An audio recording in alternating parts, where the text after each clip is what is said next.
Hey there, Foxy Gamers! Welcome to this week's Top 10 roller coasters from the Planet Coaster Workshop. These are not limited to coasters with scenery, and they are strictly my opinion. Coming in at number 10, we have Mount Avalanche. This coaster has some fantastic snow scenery and a relatively high excitement rating for a spinning coaster. It has a few bumpy turns in places, but overall, it's smooth and beautiful. Number 9 is Comet Express. The theming is really beautiful and the footprint is quite compact considering how much is there. However, I feel that in general the coaster is a bit too fast for how wonky some of the sections are. Next we have number 8, MALICE Unchained. This is quite possibly one of the smoothest tracks I've ever seen created in Planet Coaster. The train rides like butter, and the curves are gentle but interesting. It also has a unique footprint that could be used in the corner of your park. Number 7 is Desert Race. This one kind of reminds me of a high-speed Big Thunder Mountain, which was my first ever roller coaster, so I may be a little partial to this one. The scenery is pretty simple, but very well done. At number 6 we have the DUEL. I wasn't super knocked out about the design of this track, as it's a lot of round and round at high speeds. But the reason it made the list so high is because of the unique scenery, and especially the part of the coaster where the two trains are racing each other. That's a pretty awesome feat accomplished in a relatively small space. Coming in at a strong 5 is the Flying Dutchman. Now, I tried to find if this was based off of an actual roller coaster, because man, do I want to ride it in real life.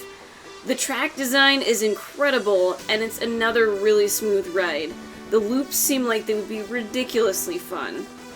Iron Force XL, ranked at 4th, is another coaster I think would be fantastic to ride in real life. This is one of those gut-churning rides at extreme speeds that I would actually be terrified yet thrilled to ride. I mean, just look at the beginning launch where you're moving so fast the perspective warps. At number 3 we have the Avatar coaster. It may not be a very long ride, but wow, the scenery is magnificent. The track is simple, but is another one that rides pretty smooth. Did I mention the scenery? Our runner-up at number 2 is the Planet Coaster Ride by SILVARRET. Yeah, I know some of you will crucify me for not putting this at number 1.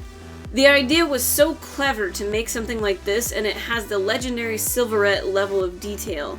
However, I find it would be very difficult to actually connect anything else to this in your park and have it look good. Before I reveal number 1, here are a few honorable mentions. Alright, so my number 1 favorite coaster of this week is Observation Rush. I don't even really know how to explain why I love this coaster so much, only that I rode it over and over again because I thought it was so great. That first drop gives me the chills every time. It's not a very long ride, but everything is impeccably fine-tuned from the corkscrew twists to the speed of the airtime. Boy, do I wish that I could actually ride this coaster. Well done, OJCONTARDO. So what do you think? Do you agree with these selections? I encourage you to subscribe to these coasters in the workshop. The links are provided below.